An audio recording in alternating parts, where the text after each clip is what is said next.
Hey, good afternoon, Darren. How you doing? Not too bad, mate. Just coping with the heat. I can imagine. Well, listen, I'm in Manchester, and we know the north of London, England, the UK, everywhere has got your back this weekend, man. I just wanted to know. We spoke to Robert earlier today, who says, he's kind of a smiley, happy-go-lucky guy. We know you like to slide in DMs and rile people up. Does that help you more get ready, or is that more about throwing people off their game? It just depends on the opponent. If it's an opponent like Rob, why not have fun? Because he's a very respectful character.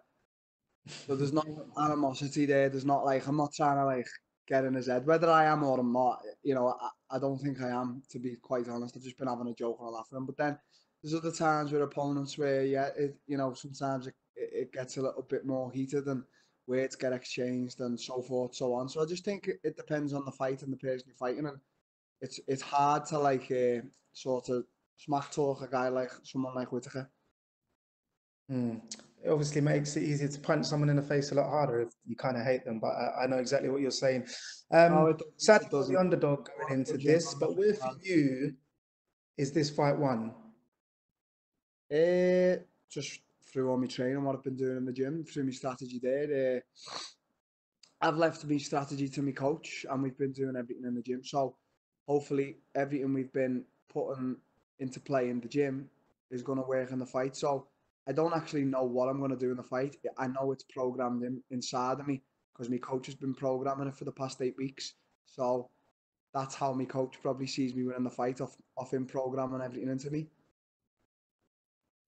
Okay, just two more very quick questions, and I don't mean to stir, but I don't think you can do a press conference without Conor McGregor's name being mentioned. So let's say at the end of this, you're victorious on Saturday.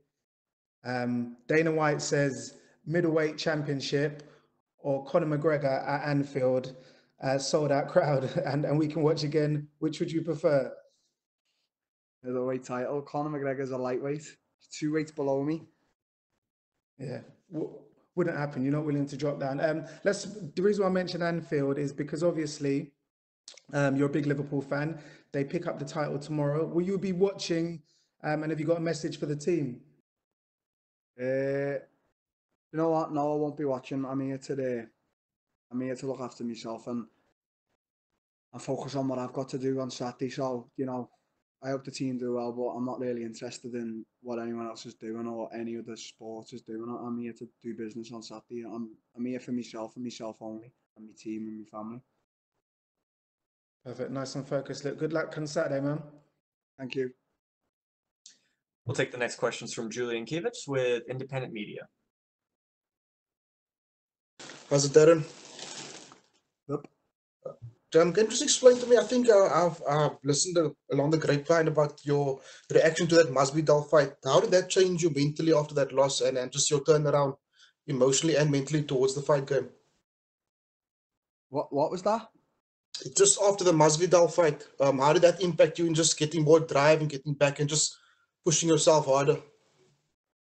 I didn't. I was sad for a long time, and I had to just sort of build myself back up over a long period of time, and just that sort of face some demons, and it was quite tough. But it was 2 fights ago, so I don't really think about it no more. And then just tell us, in terms of the middleweight, are you going to be settling at middleweight now? Is this where you feel you're going to be comfortable? Yeah, I'm quite comfortable at the weight. I'm close to the weight, so I think it's a good weight. I could probably make welterweight if I tried for one last time. If it was a big money fight or something like that. But I'm comfortable at middleweight. I feel like I've grown into it now. Thank you so much. All the best for Saturday. Thank you very much. We will take the next question from Gabriel Gonzalez with Cageside Press. Darren, I think everybody's noticed that you've been very active on social media. Would you say you've been successful in doing what you wanted to do and getting your name in everyone's conversation? I suppose so, but that wasn't the intention. The intention was just to sort of broadcast, what I think's funny and what I think is having a laugh. And if people go along with that, which a lot of the people did, that was good for me. And it seemed to really hit off during the lockdown and stuff for the months everyone was locked up, I just wanted to make sort of the experience for everyone. I know everyone had bigger problems. I just wanted to make my social media just, as I always say, real and fun. So, I think everyone enjoyed it and it got in a lot of people's mouths, like you said. I'm curious, no photoshopping yourself on Rob, if I'm not mistaken. What happened? I feel like that was an easy one for you to take aim at. Yeah, it was, yeah. Well, I'm fighting him, aren't I? So create a little bit of something there. But I've pretty much photoshopped my face on every fighter these days. So it's becoming quite a trend amongst fighters and social media.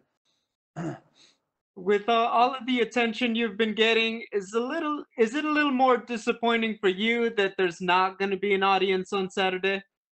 Yeah, I suppose there is, because it's good to have the crowd there, and I get a little bit more nervous with the crowd because it's like, as I said, it's big stage, bright lights, and I'm probably going to treat it like a sparring session, and I always, I'm very calm, cool, and collected in sparring, and that's when I fight my best. So hopefully I'll be bringing my best Saturday. But yeah, I'm a little bit disappointed, but it is what it is. You just have to crack on with it. You've said that you've tried to talk trash to Rob, but in your words, it just didn't work. How would you describe it? Is it just friendly rivalry? Is it just a competition? How would you describe, I guess, the tension, if any, with Whittaker? It's just business. It's just pure business. I got no hard feelings towards him. I wish him all the best in his life and in his career and his family. And I can't trash talk a nice guy, and I don't see any fakeness inside of him. I don't see any, Mr. Me. I don't see him putting any act on. So I feel like he's a real guy, and I feel like he's a friendly guy, even though he is a beast inside the cage. So Saturday it's just business, and then after that, I won't hold anything towards the guy. I wish him all the best, whether he wins or loses. I just, I wish him the best. Final one from me. Jack Hermanson had the big win over Kelvin Gastelum on Saturday. He said he wants the winner of you and Rob. Does that one interest you, or do you think you have your sights set on someone else if you win? If I win, I'm fighting Israel Adesanya, and that's all it is to it. Thank you. We will take our next question from Joe Coleman with TalkSport. Hi, Darren. Thanks for joining us. First thing I've got to ask, how was the Liverpool's Premier League title win? Oh, it was good. I went down to I went to the ground, and but I couldn't stay long because I had training the next day, so I only stayed till about 1 in the morning and celebrated with all the fans. And there was a few Liverpool players there, so it was good. And then the next day, they all went down to the Albert Dock, which is our sort of pierhead. It was good. It was good, really good. Oh, amazing! I'm sure you'll get to properly celebrate after the weekend. Your story from kind of the streets of Liverpool, favelas of Brazil. I love the story of you hunting ads and Nigueras and everything. To be where you are now, I mean, it must fill you with just an incredible sense of. Yeah, I just, I'm sort of living a dream. I've just bought my first house, and just coming out into this every day, another place, another main event, another city, another country. I always speak with me and my coach and the guys. We were sitting on the beach today, and we're truly we're blessed, but we've worked hard to be where we are. We haven't got here by chance or by a lucky streak. We've proper put hard work and hard grafting. So we deserve to be here, me and all my team. Of course, yeah. And we saw in your middleweight debut last time out, you were very composed. The game plan that you and Colin Heron had worked on obviously went into, complete focus mode. Can we expect to see a similar type of performance, do you think, on Saturday? I think we're going to stick to the game plan. I think maybe a little bit more of added aggression inside the octagon. But yeah, always stick to the game plan. And if only I would have done it against Masvidal, I would probably be on the cover of EA Sports right now. So, you can't fight every fight perfection, and it's not like that. The fight game is certainly not like that, especially in MMA. That's why it doesn't matter who you're fighting. They could have a big belly or anything. You can never underestimate or overlook any fighter. And I sort of overlooked Masvidal a bit, because he was a bit tiny at them fucking cars, mate.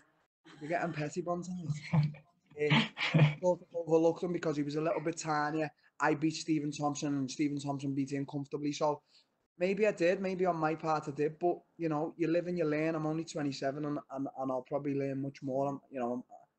I haven't even hit anything yet. I haven't even started to begin. This is all just fun right now. Of course, yeah. I mean, congratulations as well. You said there about the house. Congratulations about that. You've mentioned Adesanya as well a lot. I know that that's the name you want. That's who you want. Dana White has mentioned potentially bringing back the Ultimate Fighter. Now, I can imagine you two as coaches, that would be just absolute blockbuster stuff. Is that something that maybe tickles your fancy? Could you see yourself doing that? Yeah, for sure. If him and Costa don't do it, and if him and Costa don't fight, which I don't know if I see it. Yeah, I'll step in. Like after this fight Saturday, you know, if all goes well and I win, I'm gonna jump straight back. I'm gonna have a week off and jump straight back into training and stay ready for September time.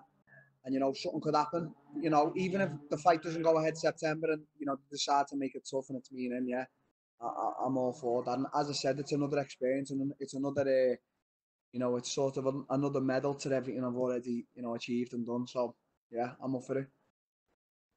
Excellent. And just one last one from me, Darren.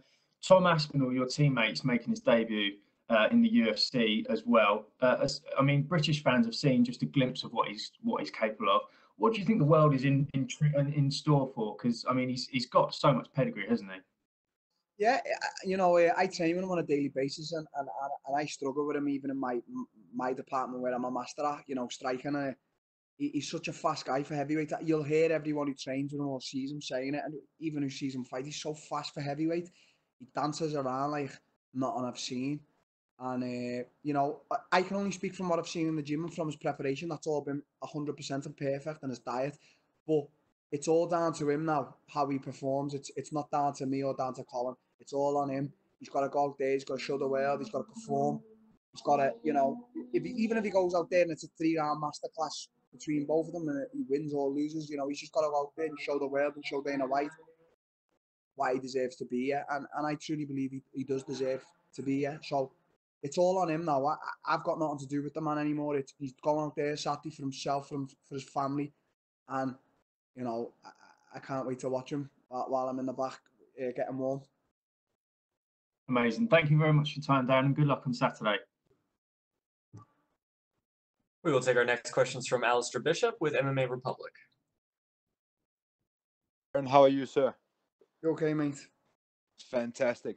Darren, my first question is you posted a bit of a transformation picture on social media. So how hard was it coming out of quarantine back into training? It actually wasn't so difficult. I was quite big because obviously, you know, all we were doing was lazing around. But as soon as the lockdown was sort of announced from the government, I just carried on training once a day, wherever I could and however I could. So I was training, I was keeping in shape, but also I was eating a lot at the same time and, you know, getting quite big and buff. So as soon as, you know, the fight got announced, we just got back in and just sort of trimmed up a bit, cut a lot of stuff out. But with regards to being like fighting fit, I was quite okay because I'd stayed in good shape throughout lockdown. You didn't have any of the Five Guys menu repeating on you when you got back to training? Yeah, I did have that every day, like, I'm not going to lie. Congratulations on the birth of your daughter. You also had a little quarantine surprise there. Yeah. How motivating is that for you now, becoming more of a family man and your family's growing? How does that motivate you now? It doesn't. It never has. It never will. You know, why shouldn't, you know, obviously everything I do now, let's say financial wise and money wise, is all for my family and for my kids to set them up for life. But I was motivated before, you know, my family and my kids, and I'll be motivated. You know, I'll always be motivated now. And obviously, there's sometimes, you know, when you're down and the images of them come into your head, but it's not to say that I'm not going to sit here cliche and say everything I do now is for them. You know, everything money wise and financial wise, and obviously for them to be proud of the father is right. But I just don't like it when people say, "Oh, there's extra motivation there." You should have been motivated from the start. You should have been motivated from the minute you started fighting. You should have had 100% in the gym every single day. I always say, if you're not gonna give 100%, there's no point you going. And there's days like where I know I won't give 100%, and there's days I don't go because it's pointless me being there wasting my time and wasting my coach's time. You mentioned the heat briefly as you sat down. How hard? I was in Abu Dhabi last year for the Khabib card, and I know what it's like there. How hard is it to adjust to the heat moving around there at the moment? It's at the moment it's quite sweaty. It's good. You get your little slight breezes, but yeah, it's hot. We went to the beach today and it was super hot. I think it was like 43, something like that. So it was sweaty. It was hard. It was hard to breathe. Does it make weight cutting a little bit easier? Fucking up. So thank you, man. All the best. Thank you. And we will take our next questions from Luis Green with MMA Crazy. Hi, Darren. You mentioned before, obviously, about your teammate Tom Aspinall making his UFC debut, but you've also got your teammate Mike Grundy as well. So, what's it like been on the run up to this fight, having them, and having them being all together in the run up to this fight? Yeah, it's like a team carbon takeover on Fight Island sort of thing. There's about 7 or 8 of us out here, and we're all just chill. We haven't even spoke about the fight. Not one bit. We've just trained, we've chilled, we went to the beach, we've we're eating good food. We're sleeping well, we're getting along, we're having laughs. That's what it's about. We're all here to enjoy this experience, and then Saturday we're going to fight. So yeah, it's sort of like a little team carbon takeover, and as I said before, with Tom Grundy and Tom are here to do their business, and I'm here to do mine. So let's hope we're all prepared and we're all going to show for it on Saturday. Yeah, nice. And obviously Whittaker being a former champion, how important is this matchup for you in terms of getting you closer to a shot at that title? It is important. I want the title. I want to fight Adesanya, but I'm putting every ounce of energy and spirit and soul, everything I've got into this fight, because this fight means everything to me. Like every fight I fight means everything to me. So obviously I think about the belt, and I think about fighting Adesanya, and I think about fighting welterweight again. But when I've been in the gym and everything, every ounce of energy, soul, and spirit I've got has gone into beating Robert Whittaker. That's all that matters right now. And when you think about the fight, how do you imagine it playing out? Me knocking him out, hopefully. I don't ever imagine him knocking me out. So that's it. I imagine myself knocking him out, hopefully. Okay, cool. And you obviously mentioned about you want Israel Adesanya next if you do get the win. What is your prediction for Israel taking on Paulo Costa next? How do you see that playing out? We'll have to see. I'll have to make the prediction when they've both made weight, because up to now nothing seems concrete. But I think it's a 50-50. I think Adesanya a little bit more because he's a bit more technical, but Costa's a big power puncher. He's powerful and he can go to 5 rounds. So I think it's a 50-50 fight at the moment. Okay, thank you. Thank you. And we will take our last questions from Damon Martin with MMA Fighting. Hey, Darren, you mentioned, maybe for a super fight for a lot of money, you would consider going back to welterweight, but you seem so much healthier and happier at middleweight. Is it weird to think about making those cuts to welterweight? We see Anthony Johnson now. We're like, how did that guy ever make welterweight? Do you feel the same way? You're like, how did I ever do that to myself? Yeah. Because I get dry now when I'm like cutting to middleweight. Not so dry, but I can sort of feel my bones and like my muscles pop out a bit more when I'm like getting below the 90 kilos. And when I used to make welterweight, when I was getting, when I was around like 88, 87, 89, I was still big, I was still buff and that and stuff. But now, like I'm under the 90s, close to middleweight, and I can feel all my bones sticking out. So it's just weird that my body's made that much of a change in so quick time.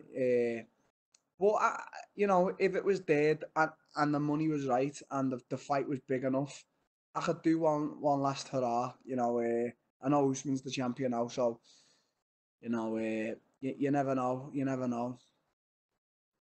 You mentioned, you know, Robert Whittaker, former champion. This seems like a perfect fight for you to earn the title shot. But we've seen Robert has gone through some wars. You know, the fights with Yoel Romero, obviously the knockout with Adesanya.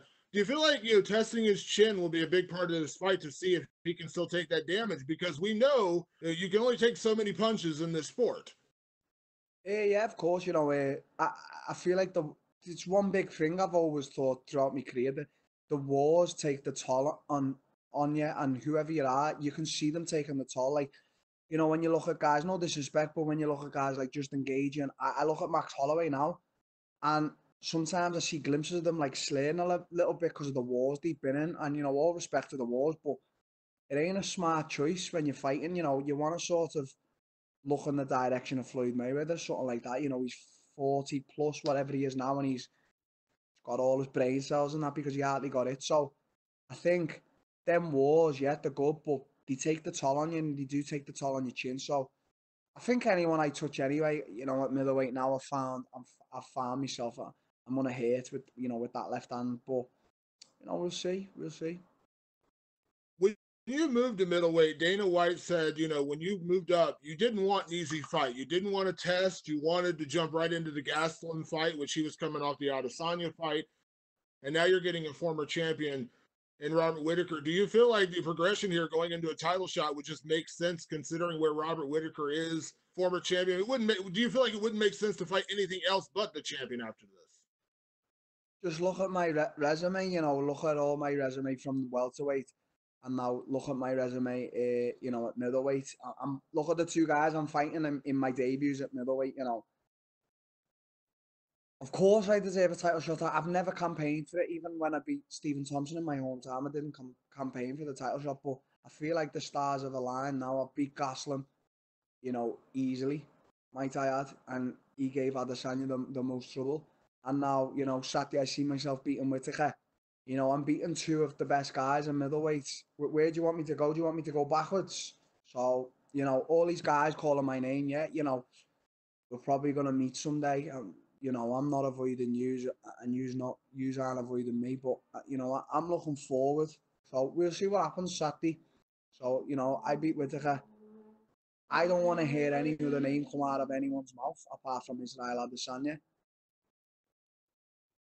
And last question for me. You mentioned Adesanya. You said that the fight would cost us 50-50. You could see it going either way. But in a weird way, would you find yourself, I won't say rooting, but kind of pulling to see Adesanya? Because would it mean more to beat Israel Adesanya for the title than beating Costa? It doesn't matter.